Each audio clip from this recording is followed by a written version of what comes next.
ഇവിടെ എല്ലാവർക്കും ഇഷ്ടമുള്ളൊരു കറിയാണ് സോയാ ചങ്ക്സ്. വലിയ കുറ്റമൊന്നും പറയാതെ കഴിച്ചോളും. അത് ഇറച്ചിക്കറി പോലെ വെക്കുവാണെങ്കിൽ വളരെ ഇഷ്ടമാണ്.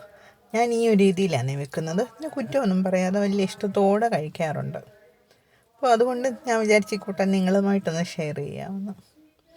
അപ്പോൾ അതിന് വേണ്ടിയിട്ട് നമുക്ക് കുറച്ച് സോയാ ചങ്ക്സാണ് വേണ്ടത്. സോയാ ബോൾ എന്നൊക്കെ പറയുന്നേ സോയ. അത് ചൂടുവെള്ളത്തിലൊന്നുമില്ല, സാധാരണ പച്ചവെള്ളത്തിൽ ഒരു 10 മുതൽ 20 മിനിറ്റ് വരെ കുതിർക്കാൻ വെച്ചേക്കണം. ചിലത് കട്ടി കൂടിയതായിരിക്കും, കുതിരാൻ കൂടുതൽ സമയം എടുക്കും. ചിലത് പെട്ടെന്ന് കുതിരും. എന്നാലും ഒരു 10-15 മിനിറ്റോളം വേണ്ടി വരും. നല്ല രീതിയിൽ കുതിർക്കാൻ വേണ്ടി വെക്കാം. കുതിർന്നതിന് ശേഷം കഴുകിയിട്ട് നല്ലതുപോലെ വെള്ളം പിഴിഞ്ഞ് കളയണം. പിഴിഞ്ഞ് കളഞ്ഞിട്ട് നല്ലതുപോലെ ഇനി കാണുന്നത് പോലെ നല്ലതുപോലെ വെള്ളം പിഴിഞ്ഞ് കളയണം. പിഴിഞ്ഞ് കളഞ്ഞതിന് ശേഷം 2ആയിട്ടോ 4ആയിട്ടോ ചെറുതായിട്ടോ ഓരോരുത്തരുടെ ഓരോരോ സൗകര്യം പോലെ, ഞാനിപ്പോൾ ഇത് 2ആയിട്ടേ മുറിക്കുന്നുള്ളൂ. 2ആയിട്ട് മുറിച്ച് വെക്കാം. അപ്പോൾ ഇനി ഇതിൻ്റെ കൂട്ടത്തിൽ തന്നെ നമുക്ക് വേറെ കുറേ കാര്യങ്ങളൂടെ വേണം. അപ്പോൾ ഉള്ളി, കൊച്ചുള്ളി ആണെങ്കിൽ സ്വാദ് കൂടും. സവോള, ഞാനിപ്പോൾ കൊച്ചുള്ളിയും സവോളയും രണ്ടും ചേർത്താണ് എടുത്തേക്കുന്നത്. പച്ചമുളക്, ഇഞ്ചി, തക്കാളിക്ക, കറിവേപ്പില, മല്ലിയില ഉണ്ടെങ്കിൽ മല്ലിയില, അതുമെല്ലാം നമുക്ക് റെഡിയാക്കി വെക്കണം. അപ്പോൾ ഇത് ഈ കാണുന്ന പോലെ അരിഞ്ഞിട്ടുണ്ട്. നിങ്ങൾക്ക് വേണമെങ്കിൽ ഇങ്ങനെ അരിയാം, അല്ലെങ്കിൽ ചെറുതായിട്ട് അരിയാം. ചിലർ അങ്ങനെ തന്നെ ഇടുന്നവരും ഉണ്ട്. ഇതിൻ്റെ ചെറിയ സൈസ് സോയാബോളാണെങ്കിൽ അരിയേണ്ട ആവശ്യമില്ല, അത് അങ്ങനെ തന്നെ ഇട്ടാൽ മതി. അപ്പോൾ ഞാനിതൊക്കെ റെഡിയാക്കി വെച്ചിട്ടുണ്ട്. കൊച്ചുള്ളി, തക്കാളിക്ക, സവോള, പിന്നെ കുറച്ച് പച്ചമുളക്, കറിവേപ്പില, മല്ലിയില, എരിക്കനുസരിച്ച് പച്ചമുളക്. ഇപ്പോൾ ഒരു പച്ചമുളക് എടുത്തിട്ടുള്ളൂ. എരിവുള്ള പച്ചമുളക് തന്നെയല്ല, മുളക് പൊടിയും മസാലകളും ചേർക്കുമല്ലോ, അപ്പോൾ അതിനനുസരിച്ചുള്ള എരിവ്. ഇഞ്ചി കൊത്തിപ്പിടിച്ച് വെച്ചിട്ടുണ്ട്. വെളുത്തുള്ളി ഒന്ന് അരിഞ്ഞെടുക്കണം, അരിഞ്ഞു വേണം ചേർക്കാനായിട്ട്. അപ്പോൾ ഇത്രയും കാര്യങ്ങൾ നമ്മൾ റെഡിയാക്കി വെച്ചിട്ടുണ്ട്. ഇനി മസാലപ്പൊടികളും വേണം. ഉള്ളി ഈ കാണുന്ന പോലെയാണ് അരിഞ്ഞേക്കുന്നത്. കൊച്ചുള്ളി വെളുത്തുള്ളി അരിയണം.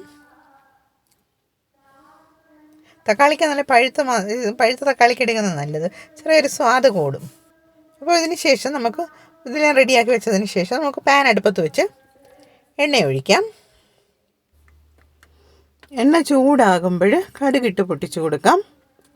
അതിനുശേഷം ഇഞ്ചി കൊത്തിപ്പൊടിച്ചത് ചേർത്ത് കൊടുക്കാം. അതൊന്ന് മൂത്ത് വരുമ്പോഴത്തേക്കും നമുക്ക് വെളുത്തുള്ളി അരിഞ്ഞത് ചേർത്ത് കൊടുക്കാം.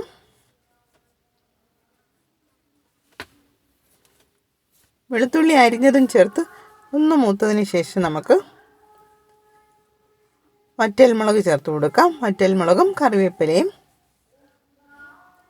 അതൊന്ന് ഇളക്കി വഴറ്റിയതിന് ശേഷം നമുക്ക് ഉള്ളി ചേർത്ത് കൊടുക്കാം.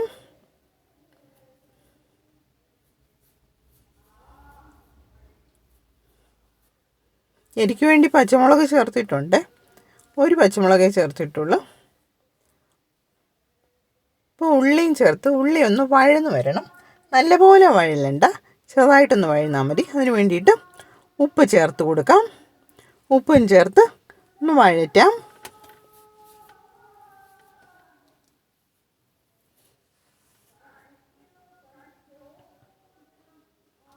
ഉപ്പ് ചേർത്ത് വഴറ്റുമ്പോൾ പെട്ടെന്ന് വഴന്ന് കിട്ടും.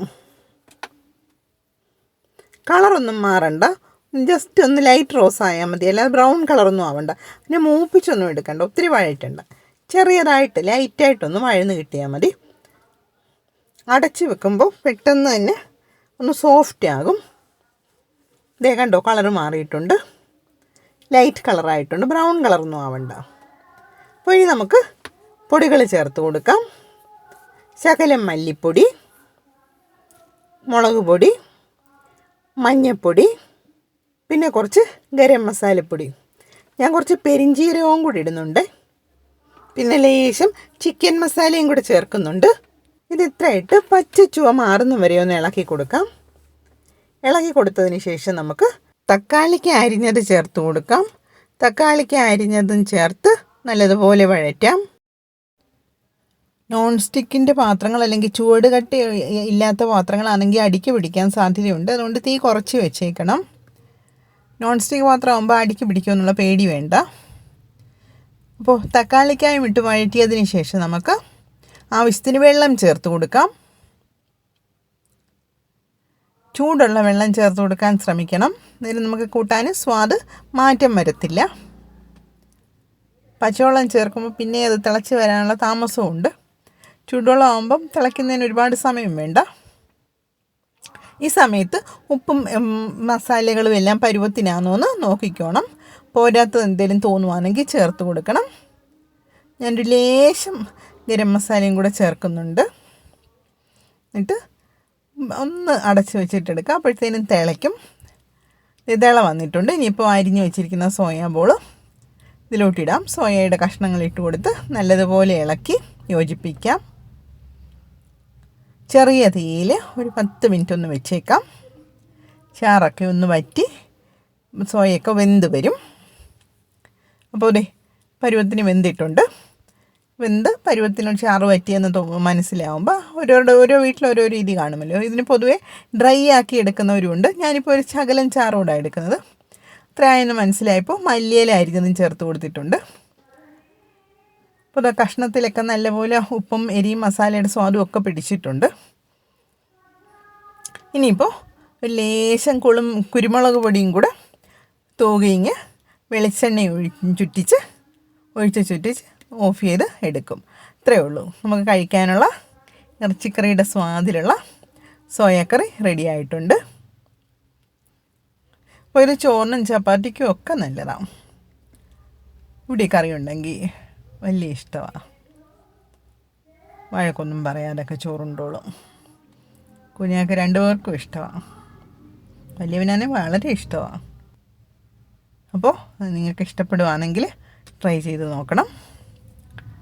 അല്ലെങ്കിൽ നിങ്ങൾ ഏത് രീതിയിലാണ് ഉണ്ടാക്കുന്നതെന്ന് കമൻറ്റ് ചെയ്യാനും മറക്കരുത്.